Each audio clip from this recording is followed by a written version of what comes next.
Buenas tardes y ser bienvenidos de nuevo.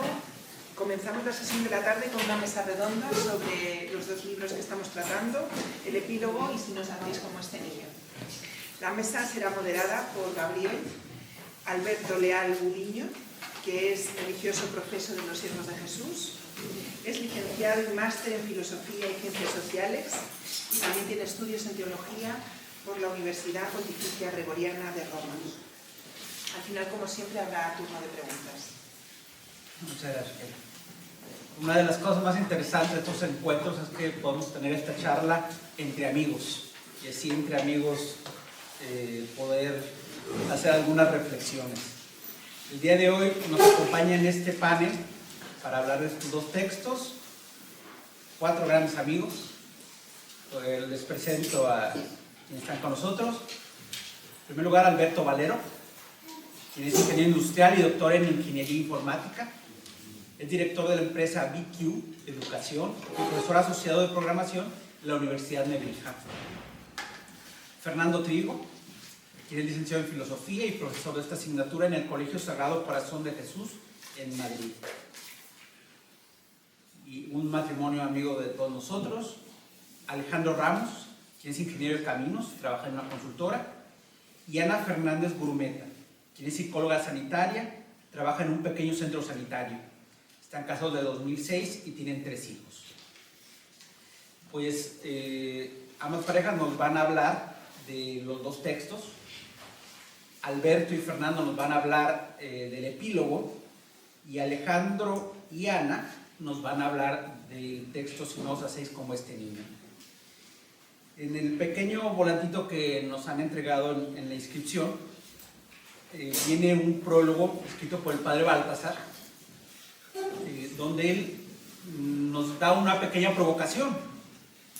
Dice el padre Baltasar: este pequeño texto no puede ni quiere ser más que una botella arrojada al mar. Que ella llegue a algún lugar y que alguien la encuentre sería un milagro, pero a veces suceden tales maravillas. Pues es el milagro que pedimos en esta tarde, poder llegar a aquello que nos quiere transmitir el padre Baltasar, y más aún compartir este camino que, como nos ha dicho Juan al inicio de esta jornada, nos quiere hacernos encontrar con este camino entre el pórtico, el umbral, y llegar a la catedral a encontrarnos con el misterio cristiano al cual solo podemos acceder siendo niños. Y bueno, para hablar de este misterio, empecemos por el epílogo. Nos ha platicado Juan de que esto es un camino. Fernando, ¿podrías hablarnos de este camino que nos ha invitado a hacer el padre Baltasar? Bueno, gracias a la Fundación Mayor, al padre Ricardo, a Andrea, a Irene, por esta oportunidad. Esto es un encuentro de amigos. Vamos a ver cuántos amigos me quedan después de... Irene me habla... Puedo hablar mal de Irene, ¿no? Porque está presente. Sí, ahí está. Irene siempre me dice que yo hablo muy bajito. Entonces entiendo que yo voy a empezar porque no os voy a molestar demasiado mientras hacéis la digestión de la comida italiana o no italiana que hay este libro, ¿no? Entonces, bueno, pues empiezo con eso. Voy a citar a Chesterton antes de que lo haga el padre Ricardo. Porque él en un ensayo brillantísimo decía, yo lo uso mucho con mis alumnos, ¿no? Que cuando uno se aburre no es problema del conferenciante, ¿no? Sino es problema del que escucha, que no ha sabido encontrar todo lo interesante que está diciendo el conferenciante, ¿no? Entonces, a la salida no habléis mal de mí, ¿eh? Hacer una autocrítica. Bueno, me ha tranquilizado mucho la mañana porque Juan, lo que ha explicado él, es lo que tenemos que poder decir nosotros, ¿no? Y no vamos, ¿no? Entonces, lo que no sabía lo que iba a hacer, lo que voy a hacer, lo he llamado un escorzo del epílogo de Hans Urs von Balthasar, ¿no? Es un intento, no sé, más bien narrativo filosófico-teológico, que juega con el pórtico, el umbral y la catedral. Bueno, sin más dilación, cuando me llegue la hora, en lugar del papelito ese tan discreto, me lanzan la botella esa en la cabeza y yo me callo. El punto de impacto. Una botella arrojada, no al imprevisible mar, sino a nuestras cabezas ilustradas, modernas o posilustradas, posmodernas o woke. Y cito de la teodramática, en el punto de impacto.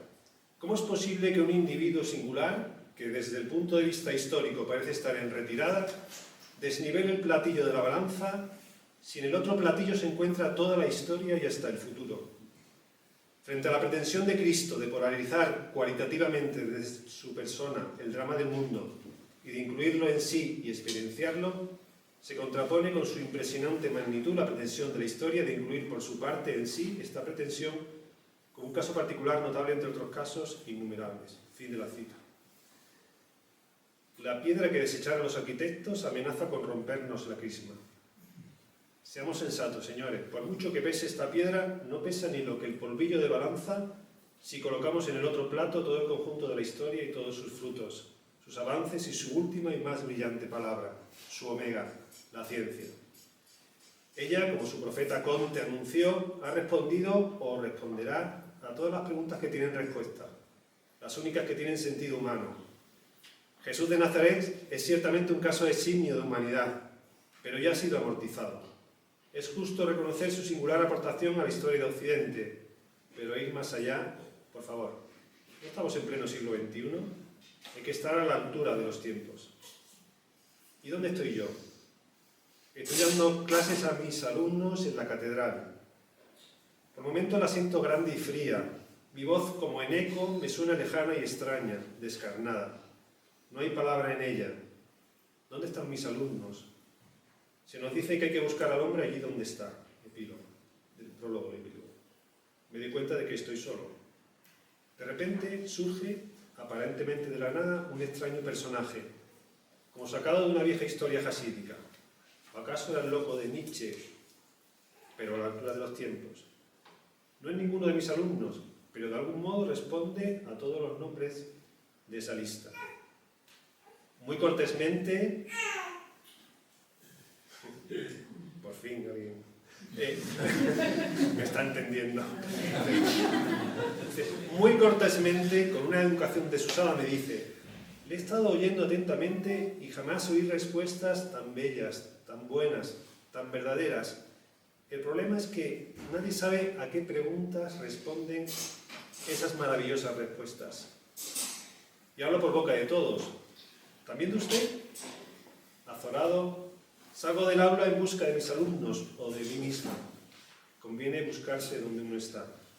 Atravieso el umbral y me paseo por el pórtico. Aquí el ambiente es más animado. Hay un bullir alegre, despreocupado. Estoy en lo que parece ser un mercadillo de religiones, una oferta variopinta de espiritualidades, antiguas y más recientes, de psicologías de distinto cuño que dicen tener ciencia del espíritu humano y su sentido. También en un rincón me parece ver las viejas religiones del libro. No son muy visitados, cosa que no es de extrañar. Sus stands tienen un aire grave y solemne, muy alejado del espíritu de la época. No parecen a la altura de los tiempos. Los consumidores salen del mercado contentos con sus compras a la carta.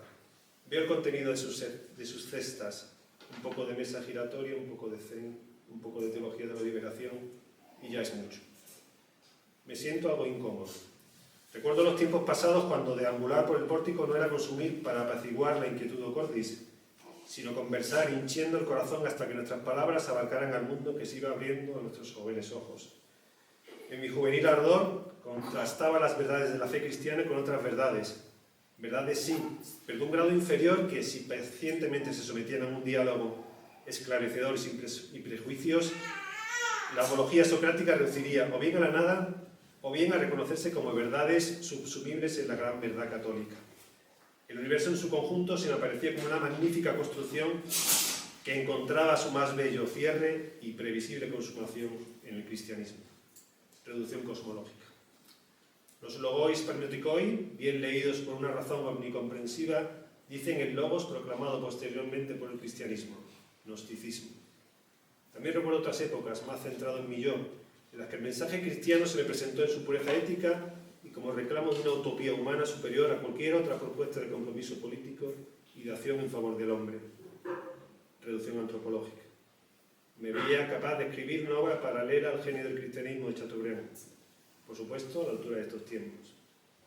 De estos recuerdos me sacó la conversación que en voz alta y con risitas de conmiseración mantenían dos técnicos que salían de la feria espiritual. ¿Has oído lo que decían por ahí de que no solo de pan vive el hombre? Pues claro, si esos crédulos se alimentan solo de las bazofias y engañizas de las religiones y los mitos, antiguos o recientes, jamás alcanzarán la altura de los tiempos. Mientras no se nutran del pan físico, psíquico, neumático que la ciencia ya está sintetizando, seguirán siendo pigmeos. Jaja. Vuelvo a mi presente. ¿Dónde estoy? ¿Qué es Dios?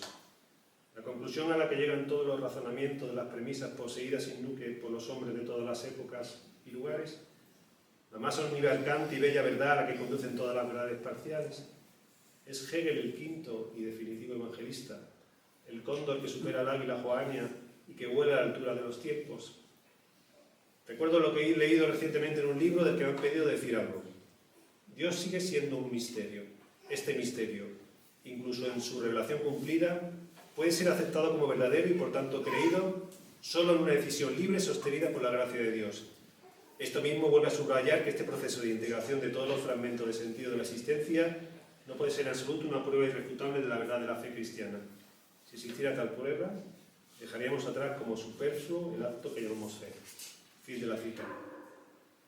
¿Dónde estoy? No lo sé bien, pero ya no estoy en el pórtico. El puro conocimiento no me puede conducir a Dios, al Dios de Abraham, de Isaac y de Jacob. Tan solo me lleva a divinizar al mundo o a divinizar al hombre, a meros ídolos. Y la puerta de la fe se me antoja estrecha. Me quedo al umbral. Estoy solo. Después de todo estoy aquí no como teólogo, no como historiador de la cultura, de las religiones. El terreno en el que me muevo es el de la filosofía primera, el suelo primordial, en el que el yo y toda la realidad adquiere, en principio, consistencia. Estoy solo como Descartes al inicio de la segunda meditación metafísica. Pienso, soy el saber que soy, estoy en el ser. El ser baña todo lo que soy y se extiende más allá de lo que soy. Yo, como cualquier ente, soy totalmente real, pero la realidad no se confunde con mi ente, ni siquiera con la suma de todos los entes que son reales. El todo de la realidad existe siempre y solo en el fragmento de una esencia finita, pero el fragmento no existe más que por el todo del ser real. Epílogo. En la sentencia clásica de Tomás de Aquino, ser real significa algo completo y simple, pero no subsistente. Cualquier ser es completo, no tiene una realidad, por así decir, deficiente que le hiciera ser a medias o no ser auténticamente. De ahí lo fácil que es una mirada miope que se para ante la realidad mostrenca sin interrogarla por su más allá, por su trascendencia. Sin embargo, siendo completo, no es subsistente. Su contingencia radical está inscrito en la entraña de su ser. Su ser no es por sí mismo, no es posesión suya. Es donación de una realidad otra, que filosóficamente ha de ser descrita como subsistente y que ya desde aquí podemos vislumbrar que no puede ser un ente más intramundano. Todas las cosas tienen su esencia finita que les permite ser en sí. Entre ellas estamos los entes espirituales, que además de ser en sí, son para sí. Es la conciencia el escenario donde se despliega esta iluminación del ser, en el que cada cosa, siendo del todo y completamente, debe su ser a otra cosa, otro que no es ella. La primera actitud ante el espectáculo, el milagro del ser donado, tendría que ser la del asombro. Contemplar este espectáculo que solo se da ante el ser, que además de ser en sí, es para sí, es ser, imagen y semejanza de Dios. Y después del asombro, como eco debido, el agradecimiento. ¿Por qué existe el ser y no más bien la nada?, se asombraba Leibniz. No estoy solo, por tanto, porque soy. El ente que soy es el umbral de un ser en el que soy y que es más que yo. La mirada cartesiana que sospecha ilusiones en todo el mundo que le circunda, o la mirada hinduista que ve el universo como maya, como ilusión, son ciegas. La mirada auténtica, la que revela el poeta, descubre que todo es alusión, modelo. Alusión vertical, al menos en profundidad, hacia el fundamento subsistente del ser no subsistente, y alusión horizontal, porque los entes que son reales en una única realidad son precisamente por eso ser con el otro. Señaladamente, esto se manifiesta en los seres espirituales y en el acto del conocimiento. Efectivamente, conocer supone como condición de posibilidad que en un objeto haya una diferencia entre su intimidad y su exterioridad, su manifestación, entre lo que la cosa es en sí y lo que es la cosa para mí. El otro se me muestra, yo acojo en mí su donación y la acepto. Presto a su vez mi interioridad para que el otro se manifieste. El otro, sobre todo el otro libre, podría rehusar mostrarse. Pero si se entrega, muestra su confianza y su aceptación de ser conocido. A su vez, quien conoce no confunde lo que el objeto es en sí con su aparecer ante él, pero en la confianza recíproca, el otro se me da en esa manifestación. Se da comunicación auténtica. En esa confianza recíproca, el otro se me da realmente y yo lo acojo realmente, aunque el misterio que es quede en su revelación velado, respetado. Pero si se me permite otra vuelta de tuerca especulativa, aún hay más, porque la plenitud del ser, que brota siempre de la intimidad, necesita para su despliegue total cumplido su expresión, su manifestación, es decir, ser con otro y en otro. Así nosotros. ¿Qué sería de nosotros? ¿Qué seríamos nosotros si nuestro ser no se viera reconocido, acogido, dicho, celebrado en otro ser? Esta sí que es hueso de mis huesos o carne de mi carne. Qué alegría vivir sintiéndose vivido, rendirse a la gran certidumbre oscuramente de que otro ser fuera de mí, muy lejos, me está viviendo. Pedro Salinas. Mutatis mutandis, podemos hablar de un amor óntico que hace uno del todo de la realidad. Aunque la plenitud del amor se dé solo en la criatura espiritual, con una intimidad capaz de acoger de algún modo el ser de todas las cosas, todo ente presta su ser al otro para que sea de verdad, para que sea del todo. La realidad, por tanto, no es atómica, suma cuantitativa de individuos aislados, es sinfónica, es comunicativa, es epifánica, es logos, es forma bella, se dice, se muestra, se da. Los trascendentales que permean y rigen todo ser solo pueden ser el uno en el otro, con virtud mutua. ¿Dónde estoy? En un jardín en Edén, al oriente. Una luz prístina que no ha sufrido el desgaste de las horas se hace virginal mirada en nosotros. Todo es más claro en la límpida atmósfera, como cuando la dehesa amanece tras la lluvia. Todas las cosas se muestran dóciles a nuestra mirada, se manifiestan nítidamente perfiladas. Sus contornos son formas de esencia finitas, bien definidas, se señalan suavemente. Su rotunda determinación de ser en sí no es violenta ni agresiva, sino que apunta dulcemente, desde la apertura del fragmento al todo, al ser de las otras esencias, a ser con ellas. Todo es bueno, todo es bello, todo es verdadero. Nosotros conocimos la generosa luz de la inocencia, la belleza salvará al mundo. De repente un aldabonazo me saca de mi tabor ensimismado. Alguien que está a la puerta y llama. ¿Qué puerta? ¿Dónde está tu hermano? ¿Dónde se quedaron tus alumnos? Me giro y mi propia sombra me marca el camino. Hacia el occidente desciendo. En mi descenso a la altura de los tiempos camino entre ruinas de templos abandonados. Rodeo escombreras de abigarradas montoneras informe de piedras bien talladas de diversas procedencias. También atravieso como turista despreocupado viejos monasterios donde Dios ha muerto, gracias a lo cual se han metamorfoseado en encantadores hoteles de 5 estrellas. Divisé en algunos de ellos, en el claustro bar medio restaurado, algún arco apuntado en su digna soledad, erguido en su sombra, insinuando con su verticalidad un cielo ahora vacío, un absurdo entre dos nadas, la del cielo y la de la tierra. Llegué finalmente a mi colegio y miré los muros de la patria mía sin un tiempo fuertes. Mis alumnos allí estaban, de espaldas a todo lo que yo había visto. Estaban encantados, embobados ante el espectáculo de parpadeantes luces que parecían tener entre sus manos. Las efímeras imágenes que discurrían ante sus encantados y cansados ojos jóvenes lo hacían en escurridiza forma incapaz de ser aprendida por mirada humana, solo sentida como excitante estímulo. Pienso en la caverna de Platón. Pero mis alumnos no están atados como los desdichados personajes del mito. No es necesario. Sus lazos están hechos de libre albedrío y requieren de sus manos libres para coger el móvil que les tiene cogidos. Su mundo, nuestro mundo estético, está lleno de imágenes. Hasta las palabras, el logo, se está disolviendo en imagen y sensación. Mientras me escribo esto, tendría que añadir emoticonos, supongo, para llegar a donde esté alguien. Pero la belleza no salvará el mundo.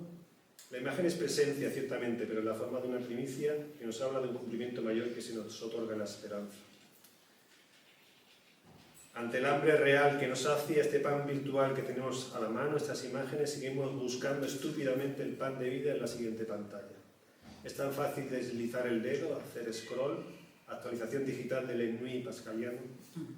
Trágico destino de la imagen que no remite más que a sí misma, aborto de su vocación primera, estadio estético, triste embelesamiento en el yo, narciso, El ser, que es mostrarse, darse y decirse, viene a los suyos y los suyos su imagen no le reciben. El ser renuncia a su ser de epifanía y se hace un selfie. Confunde la luz con la forma, implosiona la polaridad del ser e informe se apaga. Caverna, oscuridad salpimentada de estridentes gritos luminosos. ¿Dónde estoy ahora? Oscuridad de sepulcro. El umbral inmovilizado como umbral no es umbral. La tentación de no abandonar el paraíso y su cálida luz no es el anhelo del poeta, no es la prometeica tarea del filósofo. El umbral, la filosofía, es paso, es camino, es imagen.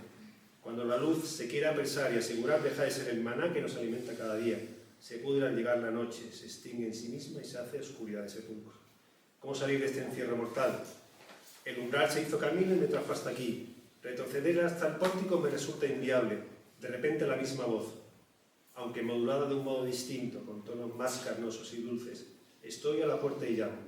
Si alguno oye mi voz y me abre la puerta, entraré, y comerá de mí conmigo. Pero ¿cómo abrir si no tengo la llave y no sé siquiera dónde está la puerta? Yo soy la puerta en ti si abres. La clave eres tú, soy yo en ti. Vi entonces una luz al correrse la piedra quitada del sepulcro. La puerta tenía forma de cruz y era pequeña, pero la luz que entraba a raudales por ella hacía que los brazos de la cruz luz se proyectaran al infinito, como abrazando el universo. Entonces me di cuenta de dónde estaba. Estaba en la catedral, pero ya no sabía qué decir. No estaba dando clases. Me arrodillé y mis lágrimas bañaron mis viejos ojos y cansada mirada. Nací siendo ya viejo. Me hice como este niño. Niño discípulo que tiene que aprender de su padre maestro. El logos, con minúscula del que era profesor, solo es el silabario del logo de la cruz. Pero esta sabiduría, la ciencia de la cruz, solo tiene un maestro. El logos humanado, crucificado y resucitado. Escuchándole a él, la Iglesia ha sido bendecida con otros profesores, los santos. Bellas y distintas imágenes de la forma única, del único yo soy, el único ser que es el camino, la verdad y la vida. Recuerdo un texto que Genoveva, mi esposa, me pasó esta misma semana. Las seguras palabras de una santa profesora, de Santa Teresa Benedicta de la Cruz, la santa filósofa Edith Stein. No se puede adquirir la ciencia de la cruz más que sufriendo verdaderamente el peso de la cruz. Desde el primer instante ha tenido la convicción íntima de ello y me he dicho desde el fondo de mi corazón, salve, oh cruz, mi única esperanza. Fin de la cita. Solo el amor crucificado es digno de fe. Silencio, adoración. Hasta aquí mi botella. Muchas gracias, Fernando.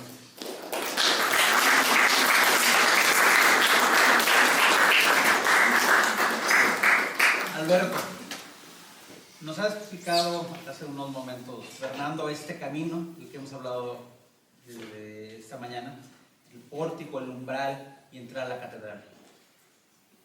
Pareciera que estamos hablando de textos ciertamente con una cierta complejidad, pero en realidad contemplarlo desde la perspectiva de Baltasar es un camino por el que todo cristiano tiene que pasar de alguna manera, pues es una misión.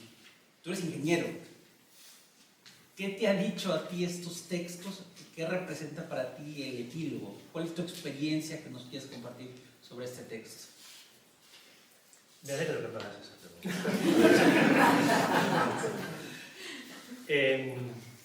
Sí, yo creo que el epílogo tiene quizá la fama, para los que lo han intentado leer, del libro muy difícil, y sin duda pues no será lo mismo cuando lo dé Fernando con toda su formación a cuando lo pueda leer yo, que no tengo esa formación filosófica. Pero creo que en el momento en el que uno renuncia a entenderlo todo y simplemente se abre a él y se deja impactar, pues creo que tiene muchas perlas, como esa perla del Evangelio, que se encuentra, muchas perlas que salen y que vienen a iluminarnos. Perlas no solo por lo que iluminan, sino también por los errores de los que avisan, que corrigen. Entonces eso es lo que me gustaría hacer a mí, compartir 3 perlas que he encontrado en la primera parte del epílogo, en el pórtico, que son perlas que vienen al rescate de esas preguntas fundamentales que decía Baltasar, o que dice, bueno, decimos todo, quién soy, por qué existo, qué pasará conmigo cuando muera. Preguntas que actualmente parece, como ha dicho antes Juan, que no se deben hacer porque no tenemos respuestas científicas para ellas. No vamos a poder decir 2 más 2, 5, por lo tanto cuando me muera Eso no se puede hacer, ¿de acuerdo? Entonces, el positivismo actual parece acallar esas preguntas que sin embargo surgen. Entonces, la primera perla es, empieza el epílogo hablando de la respuesta de la razón. Y lo que vemos es que, como cristianos, nos vemos enfrentados a dar, en muchos casos, explicación de nuestra fe ante los demás, en muchos casos ante nosotros mismos, cuando el cristianismo nos compromete y tenemos que convencernos de que vamos a hacer lo correcto, razonamos y damos vueltas. Dice así el epílogo: la opción de ser cristiano se presenta como una de las muchas ofertas disponibles. Debe demostrar su credibilidad. Debe colocarse entre los demás candidatos, cada uno de los cuales pretende poseer una verdad más completa. Entonces, esta exigencia de justificarnos, pues, puede llevarnos a la tentación o a la sutil desviación de creer que podemos llegar a comprenderlo, que finalmente todo encaja, que todo está claro, todo está en su lugar, que por lo tanto podemos justificarnos ante los demás y ante nosotros. Pero el epílogo continúa advirtiendo del peligro de esta postura. Dice: esta idea de ingenua apologética, empero, lleva al cristiano, que sería una especie de alpinista espiritual, al borde de una cima infranqueable. No llegaría a Cristo. Y uno se pregunta, ¿por qué? Si lo he razonado, si he puesto los dones que Dios me ha dado de pensar para intentar entender, ¿por qué no puedo llegar a Cristo? Y en el epílogo, un poquito después, dice: han pasado por alto la libertad de Dios en su autorrevelación y por ente el carácter inasible del amor que se dona, libre y gratuito. Sin percatarse, han pasado por encima de este amor. Le han dado la espalda o lo tienen en el bolsillo. Y esto es muy interesante porque nos pone, creo, en un riesgo que me parece que cualquiera de nosotros podría reconocer en sí mismo, porque le haya sucedido, porque haya sentido la tentación de intentar encerrar a Dios dentro de los límites de nuestra razón, de querer reducirlo a un concepto explicable y sobre todo un concepto que podemos controlar. Pero lo que nos está diciendo el epílogo, nos está mostrando, es que esto es imposible, porque Dios es libre y esa libertad no la podemos controlar. Me parece que esto aparece de muchas maneras. Quizá en nuestro tiempo una manifestación que podemos ver de nuevo en nosotros, en conocidos, allegados, es esta incapacidad por decidirnos, por hacer una elección permanente, por dar pasos decisivos, porque no encajan plenamente. De nuevo, intentamos asirlos con nuestra razón, estar seguros, no hay error posible, todo está claro, 2 y 2 son 4, y nunca serán 3, nunca serán 5, y pretendemos hacer lo mismo. Entonces intentamos confirmar con la lógica lo que en el fondo ya intuimos en la oración, lo que vemos en la lectura, en los signos que Dios coloca en nuestro camino, pero en ese afán de buscar certezas, arriesgamos a terminar la esencia misma de Dios, como decía Baltasar, su libertad, para darse a conocer según su voluntad. Una vez más, lo dejamos a nuestra espalda o lo metemos en el bolsillo. San Agustín lo dice muy sencillo: si lo comprendes, no es Dios. Entonces, ya de entrada, ese intento es equivocado, porque si llegamos a algo, no va a ser Dios.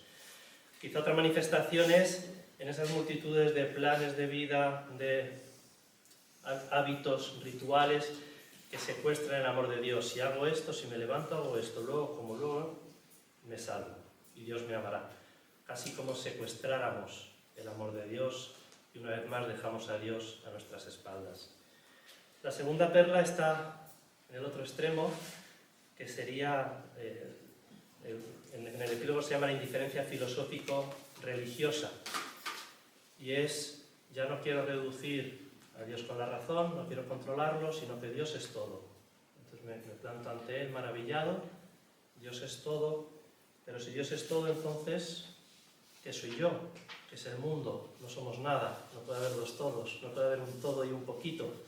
Si hay un todo, lo otro es nada.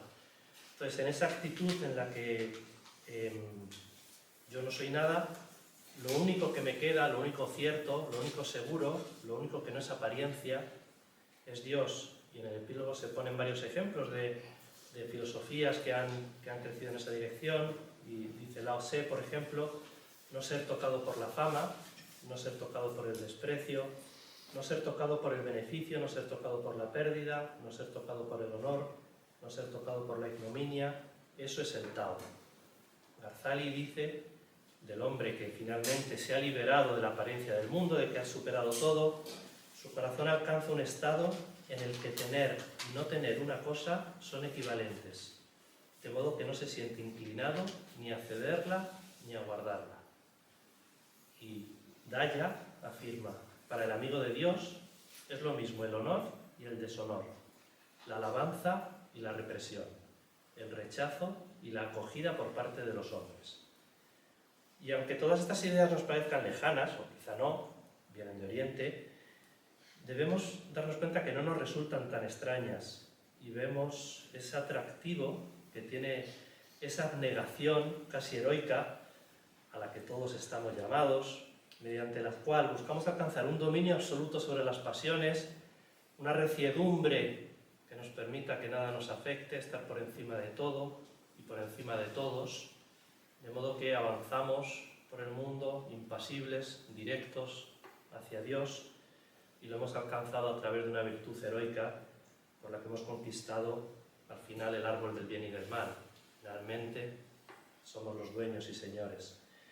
Y aquí yo recuerdo las palabras de Peggy: puesto que no aman a nadie, creen que aman a Dios; puesto que no son del mundo, creen que son de Dios. Sin embargo, claro, rechazar esto así de plano, no sé si alguno, cuando he leído estos dichos, le ha venido a la mente San Ignacio, pero San Ignacio de Loyola, en los ejercicios espirituales, dice: es necesario hacernos indiferentes a todas las cosas creadas, en todo lo que es concedido a la libertad de nuestro libre albedrío y no le está prohibido, de tal manera que no queramos, por nuestra parte, más salud que enfermedad, riqueza que pobreza, honor que deshonor, vida larga que vida corta, y así en todo lo demás. ¿Qué pasa? ¿San Ignacio era uno de estos? Era vasco, entonces realmente, seguramente de voluntad era recio. Pero ¿qué pasa con San Ignacio? Entonces aquí entra en juego la tercera perla, y es que quizá algunos han notado que he dejado este número de los ejercicios, que es el 23, lo he dejado a mitad, no he acabado. Decía: es necesario hacernos indiferentes, y termina diciendo: deseando y eligiendo solamente lo que nos conduce al fin para el que hemos sido creados. Y este es en mi opinión, este es el tesoro. Primero dice deseando y eligiendo. La indiferencia cristiana es una indiferencia que desea y elige, que desea y elige, con toda la intensidad del corazón humano y con la claridad y definitividad de una elección auténtica. Luego dice lo que nos más conduce al fin para el que hemos sido creados, aquello que nos orienta hacia el fin último de nuestra existencia. Entonces ya la creación es algo bueno, no es algo de lo que tenemos que escapar, sino es algo en lo que hemos sido creados, puestos para encontrar a Dios en ella. Esto San Ignacio lo dice en otro lugar, también en los ejercicios: elegir lo que Dios nos da a elegir. Elegir lo que Dios nos da a elegir. Elegir, no aceptar, no obedecer, no simplemente asumir, sino elegir. Dios nos llama así a través del deseo y la elección. No nos ha creado para escapar de la realidad, sino para encontrarlo en ella. La existencia no es un accidente del que debamos huir, sino un designio que nos dirige a Él. Por eso también San Ignacio dice: amar a Dios en todas las cosas. Ya acabando, que aquí nos encontramos con, en mi opinión, o al menos en la lectura o lo que yo pueda entender del epílogo, en la clave que resuelve las dos tensiones, la tensión entre el solo comprender, todo a partir de la naturaleza, todo a partir de la creación, construirme ese Dios que puedo dominar, a toda esa apariencia y tengo que hacerme indiferente a ello.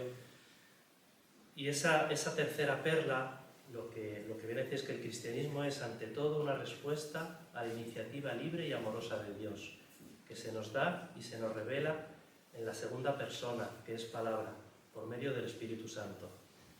De hecho, el epílogo dice: una gracia divina puesta ya en la profundidad de la libertad natural, la gracia de la apertura de sí de Dios. Esa irradiación se concebirá como emanando desde su centro, Cristo. Y al final, precisamente porque Dios, en su amor y en su libertad, se muestra y se da al hombre, no es el hombre quien se eleva hacia Dios. Dios no es la respuesta a la pregunta del hombre. Dios habló primero. Y luego vendrán preguntas del hombre, pero Dios habló primero. Entonces, es la palabra de Dios que se nos da y nosotros, a través de la creación y como creación, los que respondemos. Y para concluir, querría leer un texto de Adrien von Speyer en el comentario a la creación, que me parece que resume muy bien, cuando comenta el versículo: y separó Dios el cielo y la tierra, dice: Dios quiere crear un mundo bueno, quiere crear hombres buenos. Por eso le regala al mundo todo su cielo. No traslada simplemente el mundo al cielo, sino que lo separa del cielo, de tal modo que en el mundo haya accesos hacia el cielo. Dios divide a causa de esta apertura y al mismo tiempo crea la relación. Me parece una imagen muy bonita. Yo me lo estoy imaginando casi como si Dios destilara la tierra del cielo, exprimiera el cielo y de ahí saliera la tierra, de modo que a veces hemos oído que desde que María y el Hijo están en el cielo, que el cielo huele a tierra, pero también la tierra huele a cielo. La tierra huele a cielo porque la tierra y el cielo eran una cosa que Dios separa en vista de la apertura y al mismo tiempo de la relación. Y por lo tanto, es la respuesta a un Dios, la vida, la creación, el ser, es la respuesta a un Dios que en su amor ha querido hablar al hombre y abrirle caminos hacia él. Ya solo el último párrafo del pórtico, que se llama la palabra de Dios, dice: todo comienza con una voz, como en el origen de otras religiones. Pero esta voz no pretende ser una respuesta a la pregunta más elevada del hombre. Su tono resuena pleno de autoridad viva, incondicional, incuestionable. Y en este mismo tono reside la exigencia de una obediencia sin cuestionamientos.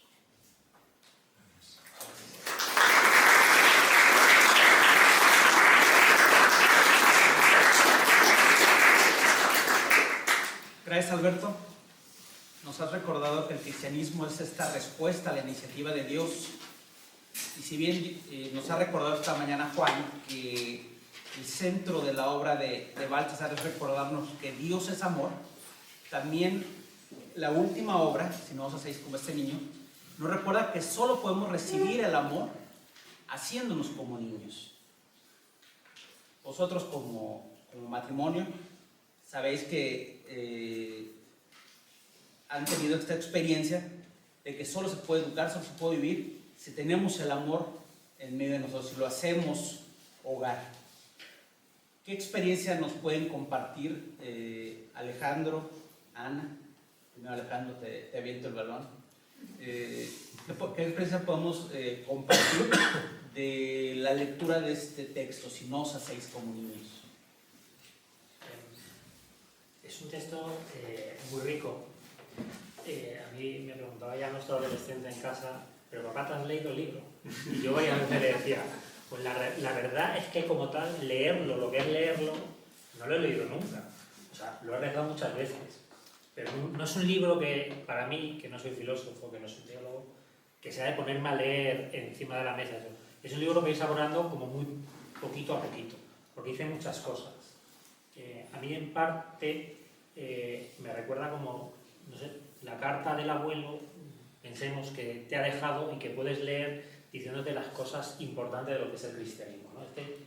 Es lo que a mí me parece este libro. Me parece un libro que entiendo que debe ser difícil, seguro que es mucho más difícil de lo que yo soy capaz de entender y que seguro que no entiendo ni la mitad de la mitad, pero lo poco que entiendo creo que tiene cosas como muy valiosas, ¿no? Quiero repasar tres cosas, aunque creo que es imposible explicarlo mejor de lo que explica Juan, pero cuando iba explicando iba diciendo: eso yo lo tengo subrayado. O sea, lo ha contado todo y más cosas de las que no tengo subrayadas porque no las entiendo. Pero bueno, algunas cosas las repasaré. Pero sí es verdad que hay una cosa que no ha dicho y que a mí me parece importante, que es la nota final de los traductores. En la nota del traductor, el título, si no sabéis cómo este niño, parece que está recordando la frase de Jesús en el Evangelio, si no sabéis, este niño que él puso en medio y que se habló de él. Pero creo que el padre Baltasar se está refiriendo, si no sabéis, como este niño con mayúscula. O El padre Baltasar no está hablando solo del niño, sino está hablando del niño con mayúscula, con antonomasia, que es Dios. Lo cual es una perspectiva mucho más amplia de la que puede parecer el libro así a priori que puede tener. Y luego, es verdad que el término en alemán es más profundo que en español, ¿no? Esa diferencia entre lo que es un niño, la niñez, el niño pequeño, no infantil, sino el niño, que se está empezando a desarrollar, que todavía no llega a la pubertad, y a la vez el hijo. O sea, tiene esa doble traducción que para nosotros es o niño o hijo, y creo que perdemos algo. Y es verdad que cuando lo lees con esa profundidad, teniendo en cuenta las dos cosas que quiere decir Baltasar, que hay que hacerse niño, pero a la vez hay que hacerse hijo, son dos aspectos que son muy importantes y que se desgranan en la obra y que creo que no hay que intentar perder. Es verdad que en los 7 capítulos que tiene, nos habla del reino de Dios, que es para los niños. Creo que es un aspecto bastante conocido, que quizá no parece tan original. El número 2 y el número 3 a mí me parece extraordinario. O sea, cuando habla del niño humano, cómo el niño humano empieza a notarse como una persona. Yo soy ingeniero, no soy psicólogo, mi mujer lo entiende mucho mejor que yo por formación, pero cómo se crea la autoconciencia, cómo entiende que es otra persona a través de la sonrisa de la madre. Y cuando eso lo vives como padre y ves cómo los niños van creciendo como personas que se van dando cuenta de lo que son, intentas transmitirles la fe, que hacemos lo que podemos, que quizá no es mucho, pero luego vas viendo que ellos a la vez van tomando la fe y se van haciendo, bueno, los nuestros son adolescentes todavía, pero van tomando la fe y la van cogiendo. Los capítulos 2 y 3, a mí para los padres me parece un manual de muchas cosas de cómo ser padre, de aprender muchas cosas, de ser humildes, de entender cómo el niño, Jesús era niño y cómo iba entendiendo las cosas, el capítulo 3. O sea, me parecen increíbles. El capítulo 4, el de venir, cómo llegamos a ser hijos de Dios, que es el bautismo. Pues claro, nosotros tenemos que bautizar a los niños. ¿Por qué bautizamos a los niños? Es que, como va a decir en el capítulo 6, creo que es donde lo dice, no estoy seguro si es en el 6, al final, el fin de la creación es la redención.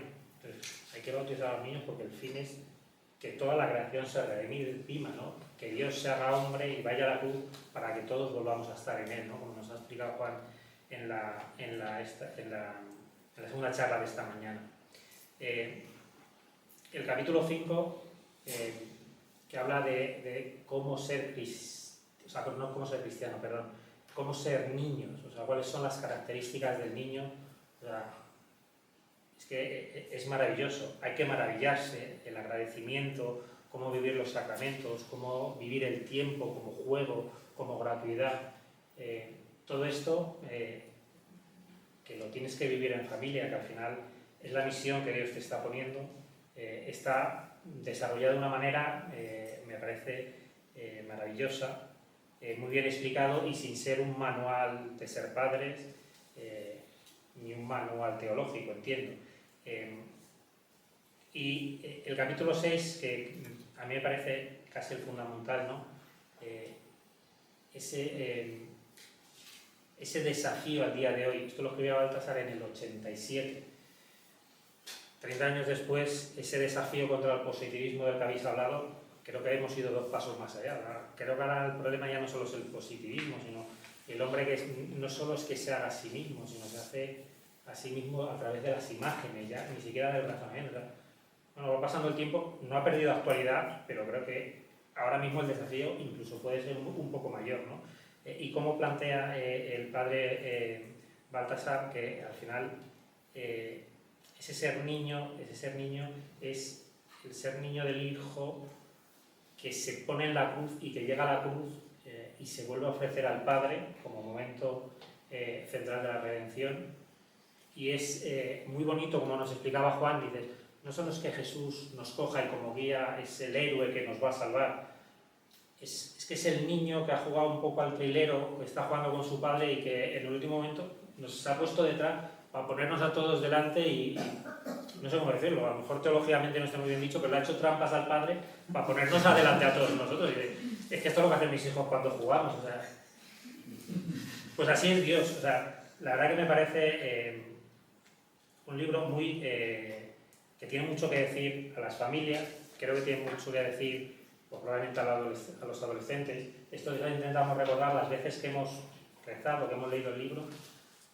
pues probablemente como padres jóvenes, como padres un poco más mayores, tiene una riqueza que siempre te está diciendo algo nuevo, ¿no? Algo acerca de la misión, algo acerca de los sacramentos, como la centralidad de la misa, porque es ese sacrificio donde podemos volver a estar con Jesús ofreciendo este sacrificio de la cruz, ¿no? Del amor. Los matices son infinitos, o sea, no puedo explicarlos todos porque tampoco tengo la capacidad. Por último, una pequeña recapitulación, casi ya más a modo personal, porque creo que tengo todavía 3 o 4 minutos. Siempre, o muchas veces de las que he rezado este libro, o he leído este libro, siempre tengo un cuadro delante, al que le tenemos mucho cariño, ¿no? Es un cuadro medieval, pero no es medieval, renacentista. Probablemente si pensamos en cuadros renacentistas podríamos pensar en Fray Angélico, que lo mencionó Juan esta mañana, podríamos pensar en Miguel Ángel. No pensaríamos probablemente en la crucifixión del Grunewald. Para los que no lo conozcáis, merece la pena buscarlo y entender, porque es un cuadro muy bonito al que el padre Baltasar creo que tenía cierto aprecio, sé que lo tenía en su despacho, ¿no? Y creo que resume un poco este libro, ¿no? Es la crucifixión, es el crucifijo que está en el centro, porque esa es la mayor obra de amor, de misericordia de Dios que se ofrece por todos nosotros. Pero a su vez, a la derecha del cuadro está Juan Bautista señalando, esa es la importancia para mí de este libro, es el que nos señala qué es lo importante, ¿no? Ese Juan Bautista que señala el motivo principal, Dios hecho amor en la cruz. Pero a la vez en la parte izquierda del cuadro está San Juan cogiendo a la Virgen que está vestida de blanco, y también está María Magdalena, es la Iglesia, yo entiendo que es la Iglesia, y de alguna manera hay una pequeña figurita que es el Cordero que vuelve a estar ahí abajo, que está al lado de Juan, que parece el que empuja un poquito a Juan, pero a la vez está formando una diagonal clara con la Iglesia, porque al final es ese Cordero el que está volviendo a poner a todos, está poniendo, digamos, al teólogo que nos está enseñando, está poniendo a la Iglesia otra vez delante del Padre en el sacrificio del altar, ¿no? Entonces me parece que es un resumen bonito de lo que es el libro, o por lo menos de lo que es mi visión del libro, que perdonar, aunque que no soy capaz de entenderlo todo ni explicarlo todo, pero es una visión, creo que bonita. Es un libro que recomiendo, creo que para meditar tranquilamente más que para leer con rapidez. Muchas gracias, Alex.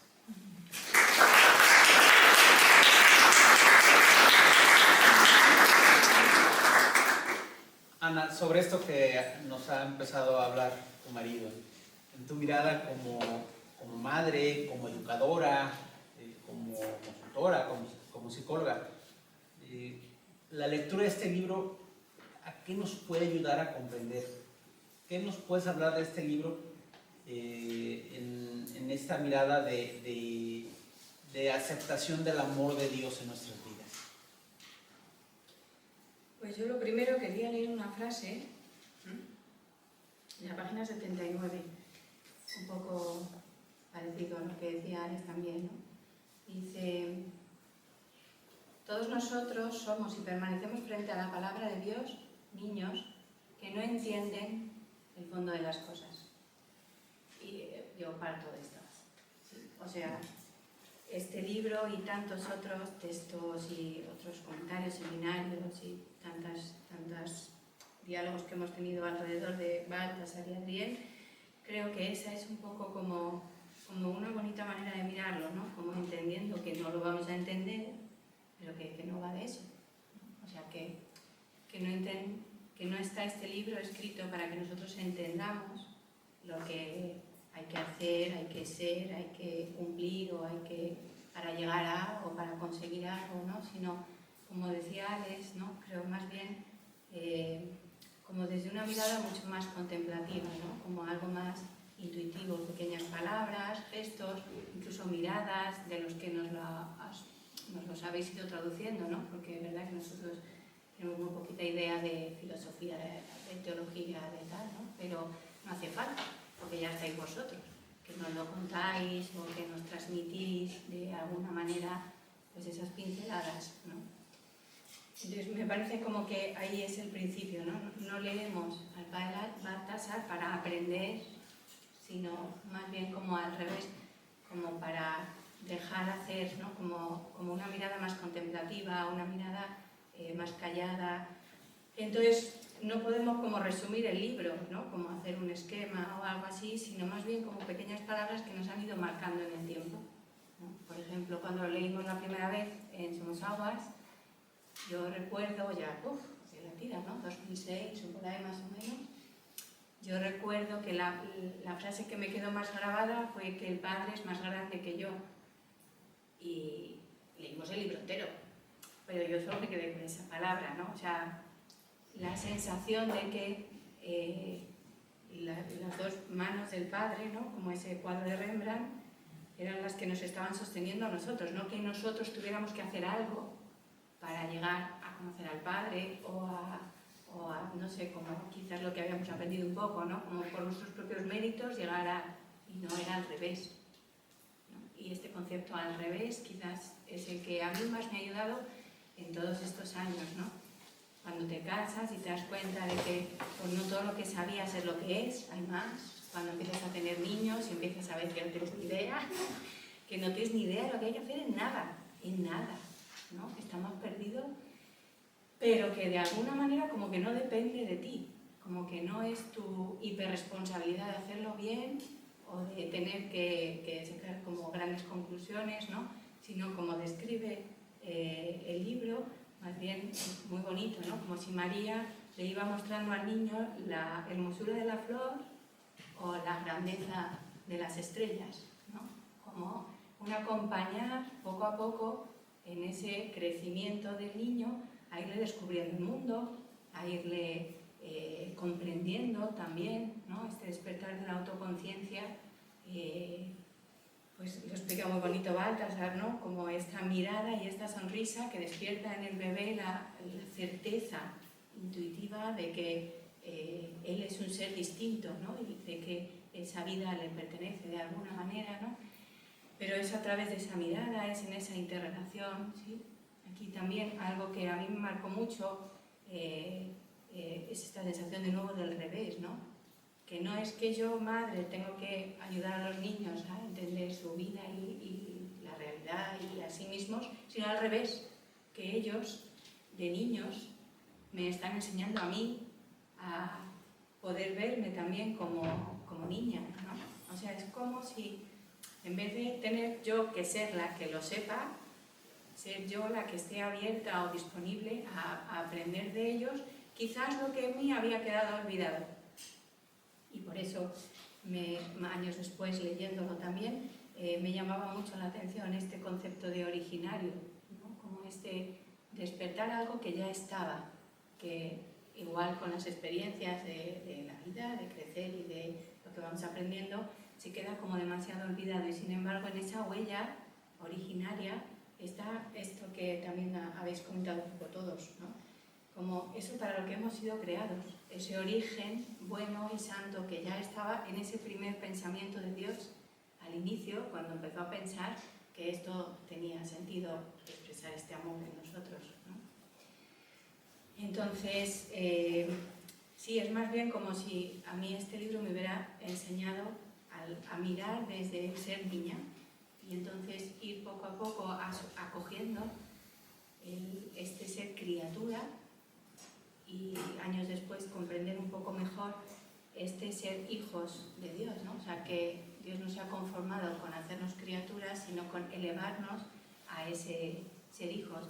Quizá aquí sí la responsabilidad, ¿no?, de transmitir a los hijos que una verdad mucho más grande que sus padres, o una verdad mucho más grande que ellos mismos, o una verdad mucho más grande que lo que vayan haciendo en sus vidas, ¿no? La realidad que se les vaya mostrando, ¿no? Como esa relación con el Padre, ¿sí? En casa un poco tenemos esta costumbre, ¿no? Esta mirada también desde lo contemplativo, rezar, pero rezar, pues eso, leyendo con calma pequeñas frases, no tanto entendiendo tanto o pudiendo explicar las cosas como muy complicadas, ¿no? Sino más bien como pequeñas miradas, pequeños gestos, cosas como más cotidianas. Luego en 2011, por ejemplo, cuando vino Luis Jorge desde Argentina, ¿no?, a explicarnos sobre la infancia, porque el encuentro fue sobre este libro, ¿sí? Y recuerdo que también se abrió como un horizonte muy grande, ¿no? Como muchas preguntas. ¿Qué significa ser niños?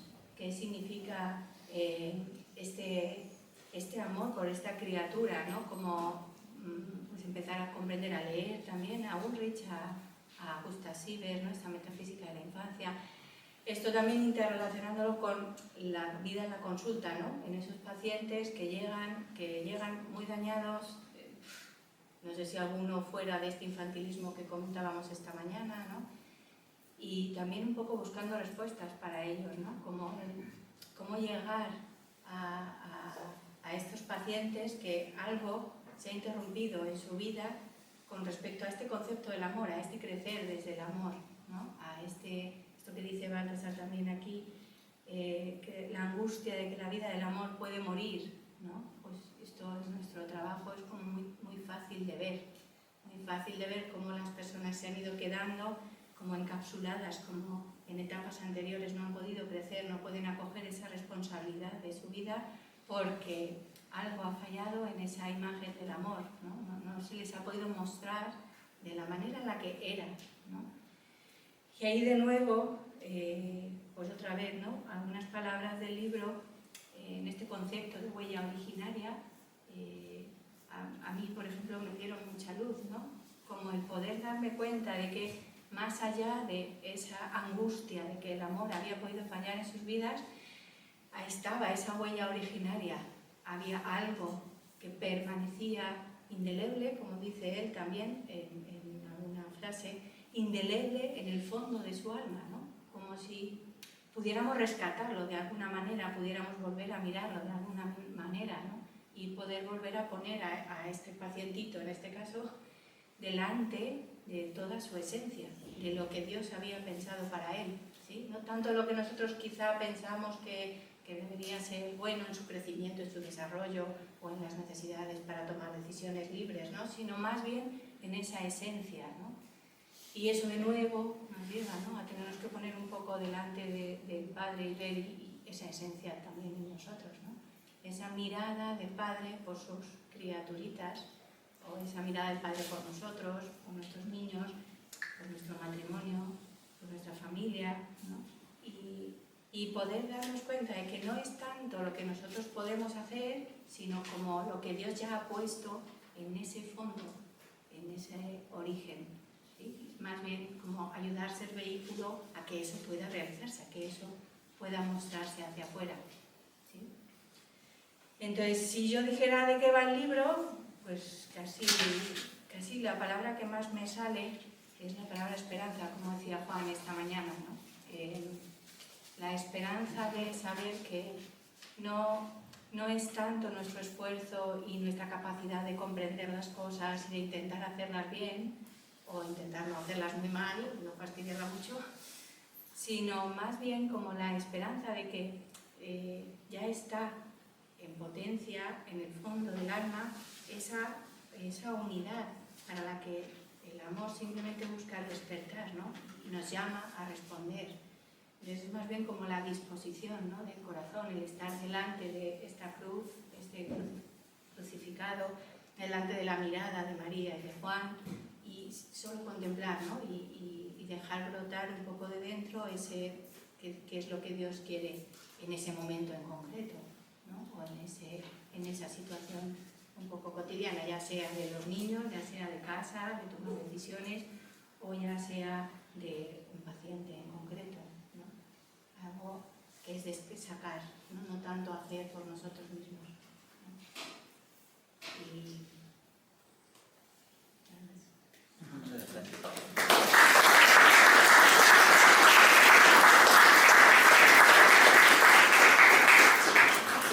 Bueno, muchas gracias, Ana y Alex. Ojalá nos tomemos las cosas tan seriamente como los niños. Abrimos un espacio, unos minutillos para algunas preguntas. Si alguien tiene alguna duda, igual como lo hicimos en la mañana, de viva voz, y por favor señalando hacia quién va dirigida. Trabajando con precisión la botella. Sí.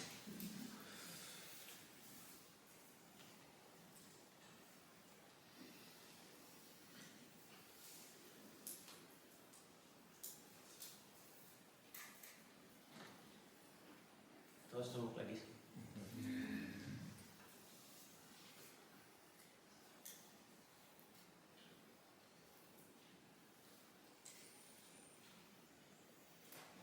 ¿Hay preguntas? Sí, por favor.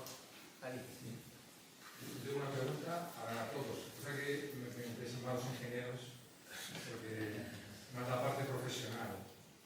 A mí me preocupa eso, es cómo es posible que profesionalmente, ¿no?, en el mundo del trabajo, se pueda vivir esa infancia, ¿no? Creo que Ana ha contado un poquito en su profesión, ¿no? Pero sí me inquieta un poquito porque también hay veces que la profesión en el mundo moderno, el trabajo, se hace un poco raro vivir, no sé, esta unidad, ¿no? Una unidad de vida, ¿no?, que buscamos. Gracias, Jaime. Cualquiera de los ingenieros o profesores. O sea, en el capítulo 5 dice cómo vivir hijos de Dios, ¿no? Y desgrana 4 aspectos. Uno, maravillarse.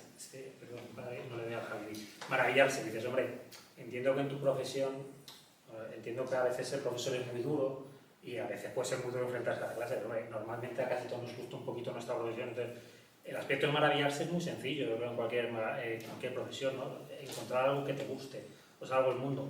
Los ingenieros, bueno, yo soy ingeniero civil, yo trabajo, o sea, hago cosas en el mundo, transformo el mundo, por decirlo de una manera.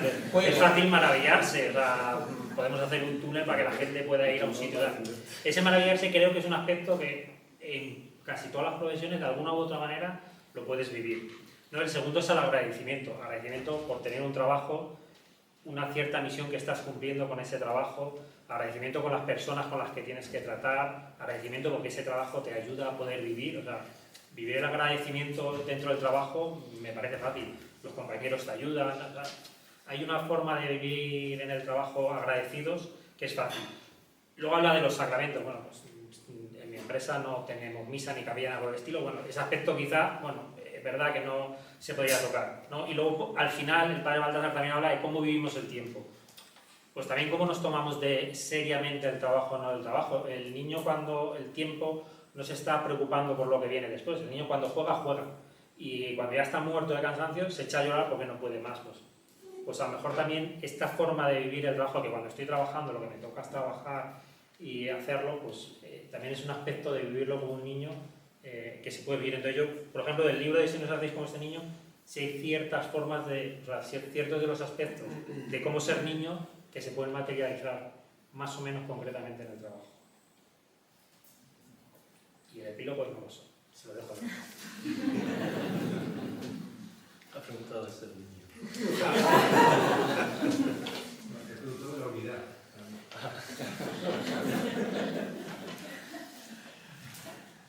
Voy a contestar lo de ser niño, ¿vale?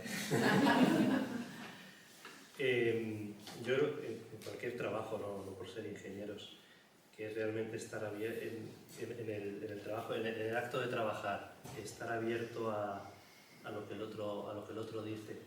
En mi caso, por tener un puesto de responsabilidad, sería muy fácil simplemente decidir y no escuchar. Y me doy cuenta que el modo en el que Dios quiere que nos relacionemos con Él y con los demás es escuchando siempre. Entonces, creo que hay un modo de trabajar, de dirigir cuando toca dirigir, pero en cualquier trabajo que es realmente recibirlo todo como niños. Como ha dicho Alex, con agradecimiento, con maravilla, pero de verdad, no como postureo. O sea, realmente querer descubrir lo que hay de bueno en todo lo que hay, no lo que nos gustaría que hubiese, lo que realmente hay de bueno.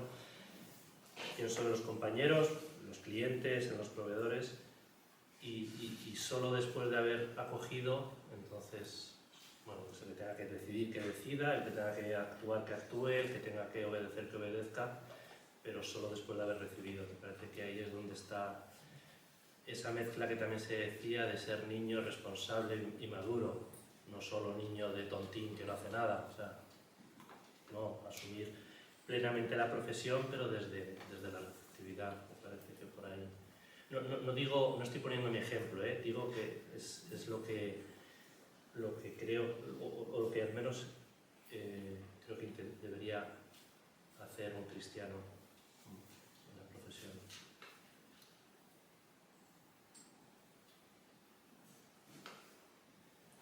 Muchas gracias. Sí, sí, sí. Por ahí. Ah, sí, Linda. Una pregunta para todos, pero bueno, quien la ha mencionado es Ignacio Madero. A ver. Cuando has hablado de Alberto. al mencionar, que parece verdadero, ¿no?, que exista estructura para la profesión, al decir que la diferencia desea y elige. Bueno, el punto de los ejecutivos, o sea, el fin de todos, quería recordar que es la mayor gloria y alabanza del Señor.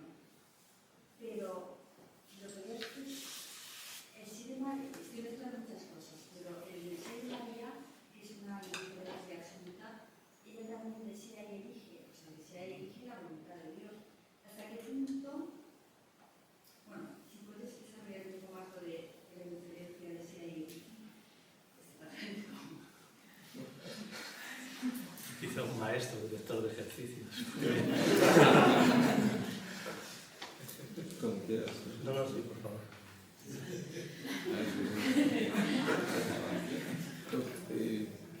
La indiferencia aparece en los ejercicios al inicio, y ahí es donde el texto que citó Alberto, ¿no?, es clave.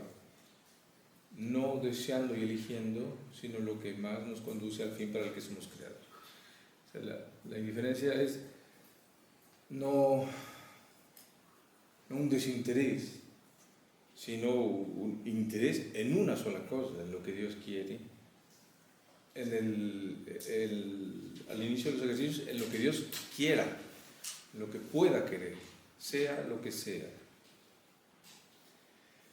Después aparece la indiferencia de nuevo, temáticamente en la segunda semana, en el proceso de elección de Estado o de elección, en donde hay que, de nuevo, ahora sí hay que elegir lo que Dios me da para elegir.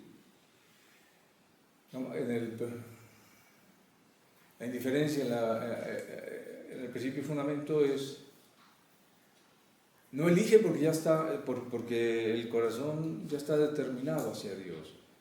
Lo que sea, no se sabe todavía qué quiere Dios, pero sea lo que sea, se acepta. Y cuando Dios manifiesta su voluntad, segunda semana, pues se elige, con voluntad propia. Gracias, Ricardo. Bueno, yo quisiera lanzaros una última pregunta a manera de provocación a los cuatro. Quisiera preguntaros, y que me respondáis cada uno de manera breve, ¿por qué recomendáis la lectura del epílogo y de Si no os hacéis como este niño? A manera de provocación. Sí, me tira la botella de 2 litros. A ver, yo creo que lo he comentado un poco espontáneamente ahí en el claustro. Yo creo que un profesor me dijo una vez que, y me hizo mucho bien intelectual y por lo tanto espiritual, que tenía que acostumbrarme a leer cosas que no se entendieran. ¿Vale? Entonces, la primera razón es porque no se entiende. La segunda razón es porque si tú lees un libro que a la primera lo entiendes, significa que no te ha aportado nada. O sea, que eso ya lo sabías y tú te puedes haber ahorrado la lectura. Y después, yo creo que la autoridad, el profesor, los maestros son una autoridad, ¿no? Autoritas de agujeros que te hacen crecer y ahí tienes que confiar. Entonces, cuando un mayor, uno que es más que tú, te dice que conviene que leas ese libro, tú, en confianza ciega, lo lees, no pides cuentas y al final, cuando hayas arañado algunas esquirlas de sentido de esos libros, pues te darás cuenta que te han enriquecido mucho más que otros muchos libros que te resultarían más agradables desde el principio. Resumiendo, ¿por qué no se entiende? Alberto. He sido breve, ¿no? Sí, sí.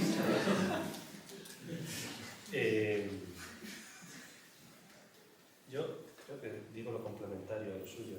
O O sea, por un lado, como bien has dicho, porque Baltasar es un maestro, cuando tienes un maestro, pues te fías y te lanzas, sin hacer muchos cálculos de esto es para mí, no es para mí, sino que, bueno, pues a ver qué encuentra uno, a ver cuántas botellas de la plaza va.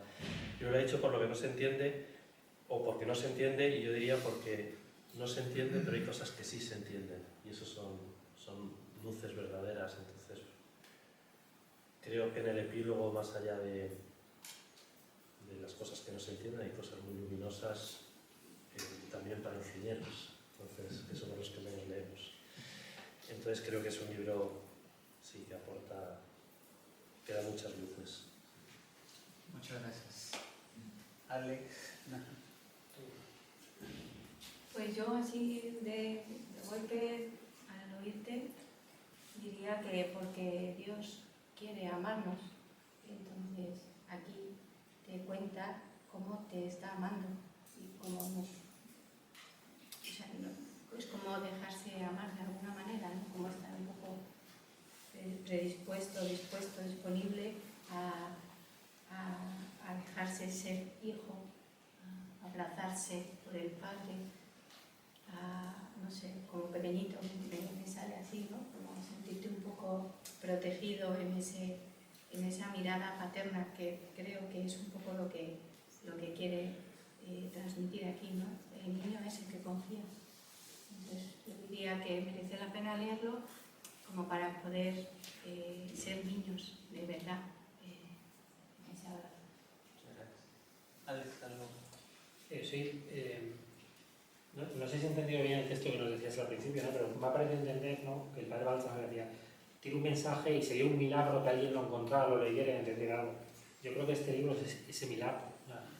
Cuando lo lees, puede ser un momento de tu vida a otro, no lo entenderás seguro que todo, pero creo que tiene algo que decir a los cristianos y algo muy primordial, o sea, pone el mensaje muy claro del cristianismo. Entonces, yo creo que tiene algo que decirnos a todos y que merece la pena hacerlo. Muy bien, muchísimas gracias. ¿Alguien tiene alguna otra pregunta?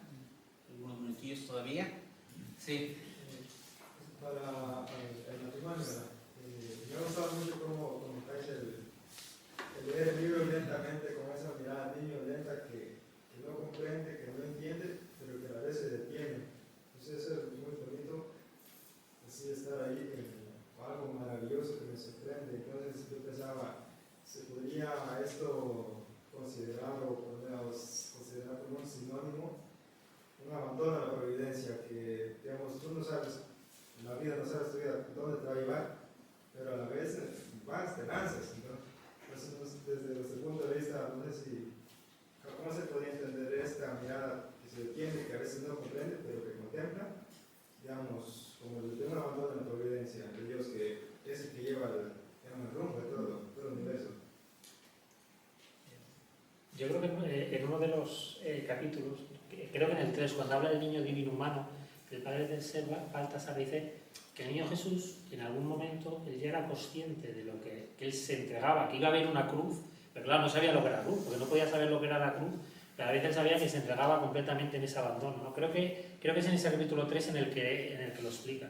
Y de, pues, claro, es que esto es parte de hacernos niños que tenemos que hacer los cristianos, acercarnos a esa figura de Jesús, ¿no? Para los padres, como ha explicado Ana, creo que es sencillo, porque como no vienen con manual los niños, por si no lo sabíais, no vienen con manual, no sabes por qué lloran, no sabes qué les pasa, no sabes cómo hay que alimentarla. Esto, yo recuerdo cuando, de las primeras veces que lo leímos, cuando los niños eran pequeños, es que es muy vivo este no saber lo que tienes que hacer. O sea, pasa la profesión, pero de luego, siendo padres, es que hay que vivir un poco abandonados, porque si no, no sé cómo se lleva lo de ser padres. Y yo creo que, ya digo, en el capítulo 3, creo que más o menos el padre Baltasar lo explica más o menos. Sí, no, solo añadir que es un poco la actitud, ¿no? Que todo es un misterio y que es verdad que no tenemos ni idea, ¿no? Entonces, como dejarse también llenar de lo que sucede alrededor, las personas que Dios ha puesto a nuestro alrededor, ¿no? Y me acuerdo al principio que comentábamos en la comida, ¿no? Cuando Padre Ricardo nos enseñó el Ame de Cris, que estábamos muchos de los que estáis aquí, ¿no? La la alegría con la que regresábamos a casa ese fin de semana, ¿no? Que habíamos compartido la alegría, las miradas, como con algo distinto, y luego pues acogerlo y simplemente pues como seguir caminando, ¿no? Y el caso es que no tienes ni idea, pero como que luego todo sale, y eso es un poco flipante porque dices, no sé cómo ha salido eso, pero que tampoco ha dependido tanto de ti, sino más bien al revés, como de confiar, ¿no?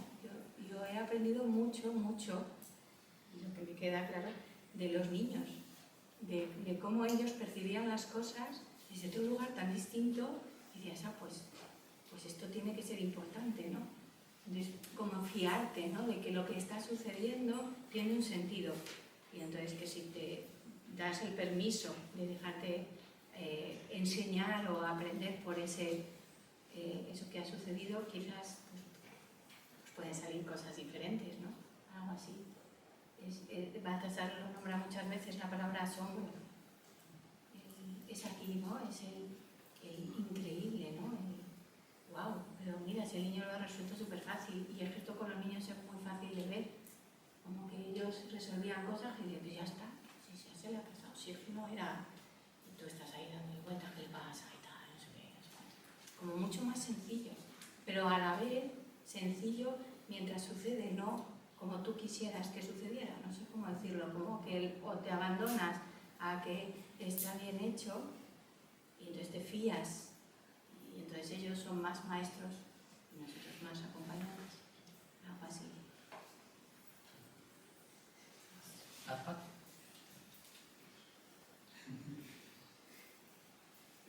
Con el tema de la transmisión de la fe a los hijos, que Juan Sara, no sé si citando a Baltasar o era cosa que era de otro sitio de él, que demostrar es quitar libertad al hombre, ¿no? Algo así, bueno, no sé, no lo corregirá él. Bueno, el caso, no, bueno, ya, que si se acompañan a los hijos, entonces no se les tiene que enseñar la fe como fórmulas, sino ir en ese descubrimiento, bueno, si pudieras un poco elaborar, o pudieran vosotros elaborar un poco, no sé, su experiencia de transmisión de la fe, porque bueno, pues, uno que también se encuentra en el camino de la paternidad, pues es O sea, tiene que aprender fórmulas, o sea, es inevitable. O sea, pero no es tanto el problema de la fórmula en sí. Un ejemplo, ¿no? Para que se entienda lo que quiero decir. Bendecimos la mesa, hay una fórmula, y no está mal, se la aprenden o aprenden una fórmula para bendecir cuando les toca bendecir a ellos. El problema no es la fórmula, sino es lo que hay más allá. O sea, agradecemos que tenemos alimento, agradecemos lo que recibimos. Creo que ahí está el kit de la cuestión en la fe. La fórmula hay que aprenderla, hay que aprender lo que se dice en misa, cómo se contesta, y hay que enseñárselo a su debido tiempo a los niños, pero hay que intentarles transmitir ese fondo, que no dejen de ser niños, que lo importante es el amor. Esto hay que vivirlo. A mí me ayuda a rezar este libro, porque lo que yo recibo creo que luego será más fácil llevárselo a ellos. Entonces, creo que un libro como este del que estábamos hablando ahora en concreto ayuda mucho más que intentar enseñar una fórmula, es más el fondo del corazón, el amor, ver ese amor de Jesús. Entonces aprende quizá más de María como madre a ser madre que leyendo un manual. No lo cita Baltasar, pero entiendo que meditando sobre San José se aprenden más a ser padre que intentando leer un manual. Yo creo que es más el fondo, el amor, la esencia de Dios, creo que quita la cuestión. Sí, dice, o sea que no, Juan decía, si no recuerdo yo mal tampoco, que no es imponer, sino también como un poco mostrar, ¿no? Y Baltasar aquí, no sé dónde, pero dice en concreto que la relación, o sea, la unidad, el niño observa la unidad de los padres y es como si los padres tuvieran que estar en esa unidad con Dios, o sea, que al final de nuevo es al revés, que no es lo que yo le quiera enseñar al hijo, sino lo que yo recibo de Dios, ¿no?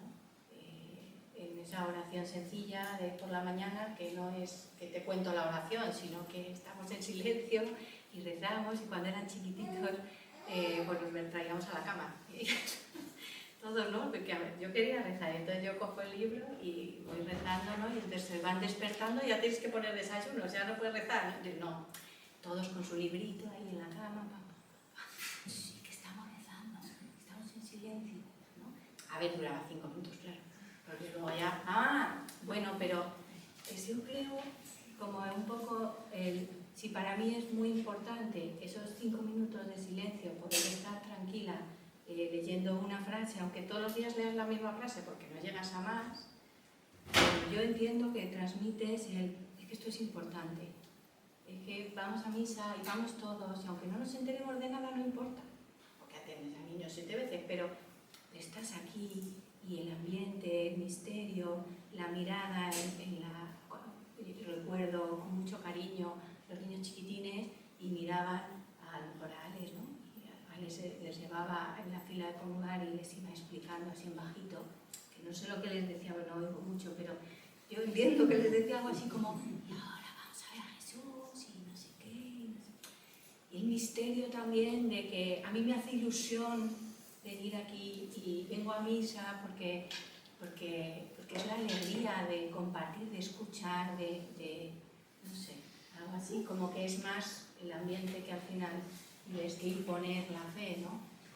Hay que ir a misa porque es muy importante, porque hay que confesar, porque ahora has hecho esto, está mal. Me parece como difícil de adherirse a esa posición.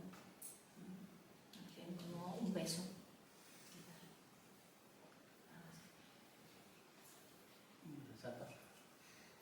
¿Alguna otra pregunta? Hugo. Bueno, algo que he notado en las participaciones acerca del texto es que noto que Baltasar tiene un concepto como de que el sujeto cristiano es como un sujeto libre, ¿no? Que se adhiere hacia Dios en total libertad. Por un lado, en la metáfora del niño, veo un niño que también veo que el niño es una máquina de preguntas, ¿no? Y por otro lado, veo una modernidad que presiona la fe desde la duda. Quisiera preguntar qué papel tiene para ustedes la duda en la fe cristiana. Quisiera hablar.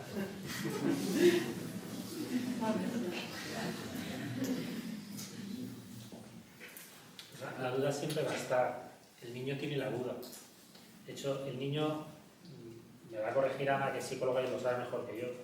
Hay un primer momento en el que el niño está totalmente unido a la madre, entiende que todavía no son dos personas y él no tiene miedo de lo que va a pasar, que vaya a pasar nada. Llega un momento que se empieza a entender como una persona diferente a la madre y en ese momento entra la duda en todos. Y eso es una experiencia de estas originarias que tenemos todos. ¿No? Todo el mundo tiene la duda que, ¿y si mamá no viene? ¿Y si no voy a tener alimento? ¿Vale? O sea, eso es una experiencia humana que es normal, entiendo que viene del pecado original y que tenemos que pasar todos por ella. Simplemente, o sea, esa la vamos a tener todos. O sea, yo también tengo mis dudas de vez en cuando. Simplemente creo que tampoco hay que darle mayor importancia. O sea, hay que vivir con ellos. No lo sabemos todo, no tenemos todas las respuestas como no las tiene ningún niño. Pero creo que el planteamiento es diferente. Es que yo no tengo que tener todas las respuestas. O sea, a mí ya mis hijos me preguntan cosas, pues no lo sé. Y no pasa nada por no saberlo. O sea, yo sé lo que sé y lo que no sé, no lo sé. Pues con la fe pasa lo mismo. Hay cosas que no se explican. Hombre, si es una cosa, le preguntas a alguien que te pueda explicar. Pero creo que hay que vivir con un poco de soltura con la duda. O sea, está ahí, los niños la tienen desde muy pequeñitos y yo al menos también las tengo y creo que no se nos va a pasar. Bueno, hay cosas que hay que formar y hay que intentar entender mejor, pero vivir como buenamente se puede. A mí me parece que hay un aspecto muy bonito en las dudas, que va muy unido a la curiosidad también, que son las preguntas. ¿No? Me pregunta, ¿y esto entonces? ¿Y por qué? ¿Y para entonces no funciona así? ¿O asá? O como la apertura también de poder preguntar, quizá es peor si la duda crece en el corazón y no se comparte nunca. Y entonces no podemos resolverla porque es una duda para nosotros y no estamos como buscando a alguien alrededor, ¿no? Hace muchos años también recuerdo un episodio bonito. Juan Ignacio iba en el coche con el padre Ricardo y era chiquitito, ¿sí? Y no, el padre Ricardo era Juan Ignacio era chiquitito. Hace muchos años que también fui chiquitito, pero... Y Juan Ignacio preguntó a así como, pero ¿y si hacemos algo mal, entonces qué hay que hacer? ¿No? Y el padre Ricardo le respondió, claro, sencillo y conciso. Pues se pide perdón y ya está. ¿No? Y él decía, claro, joder, si es que no complicamos la existencia. Pues se pide perdón y ya está. ¿No? Y ya está. ¿No? Como que, bueno, pues al final son preguntas que quizás surgen en el corazón, ¿no? Y lo bonito es tener la confianza de poder preguntarlas, ¿no? De encontrar a alguien al lado a quien le puedas decir, oye, ¿y esto? Oye, no sé, quizá para eso necesitamos tener cierta confianza y que desde fuera nos pueden ofrecer esas respuestas, ¿no? Alumnos a profesores, o hijos a padres, o padres a compañeros, a amigos, o a sacerdotes. Igual esto también es muy bonito de ver, ¿no? Todos los que estamos aquí, cómo hemos ido coincidiendo, ¿no?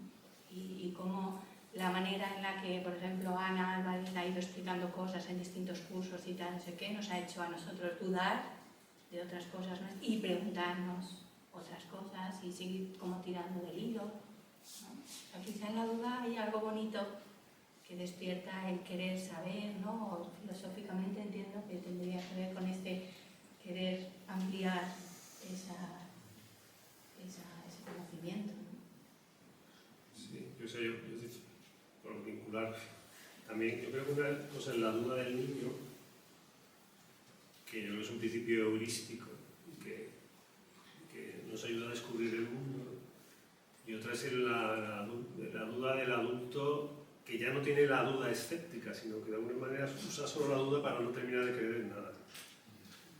Entonces me parece ese peligro de confundir esas dos dudas. La modernidad ha hecho de la duda como el principio metódico fundamental.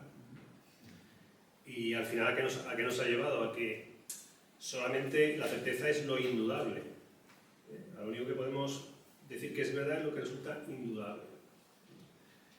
Pero hay determinadas verdades, y acaso no sean las menos importantes, en las que jamás vamos a alcanzar un conocimiento indudable. Eso lo ha dicho, lo ha dicho Alberto, lo dijo Juan por la mañana.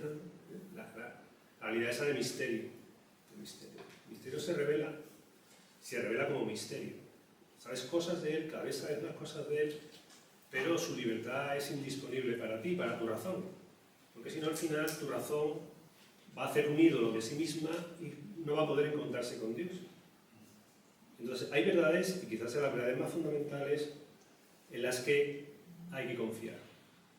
Solo el amor es digno de fe. Hay cosas, en el amor no cabe el tipo de certeza que sea lo indudable. Pero cuando tú le dices a tu mujer, demuéstrame que me amas, no te has enterado de nada. Pero hay realidades que tienen otro acceso, que es la confianza. Pero la duda, en principio, nos acerca a la verdad.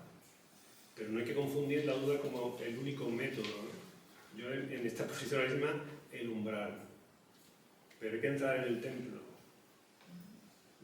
Y entonces, donde acaba el conocimiento, hay un abismo el que uno tiene que saltar, confiando en que va a ser recogido por alguien, que es la verdad. No por algo, una verdad, sino por alguien que es la verdad. Y ahí está la fe. Solo la fe. Pero donde hay que recorrer el camino hasta llegar al final, hasta la extenuación del pensamiento y de la razón. Tampoco esta especie de misterio como comodín donde los cristianos decimos, no, es que a Dios no se le puede comprender, ¿no? Entonces, se licúa, se hace humo, ¿no? Entonces yo, bueno, no quiero pegar más, pero es un poco lo que diría desde la filosofía. Muy bien. ¿Irene? Ah, muy bien. ¿Se me ha escuchado, Irene? Sí. ¿Sí? Que se la ha escuchado muy bien. Muchas gracias. No te voy a preguntar si se me ha entendido. Bueno, para que no seamos como los niños que se duermen en la tarde, abrimos un espacio para tomar café. Y a las 6 de la tarde os esperamos a todos aquí en este mismo salón para la última conferencia que será impartida por el padre Ricardo Aldana. Muchas gracias a todos.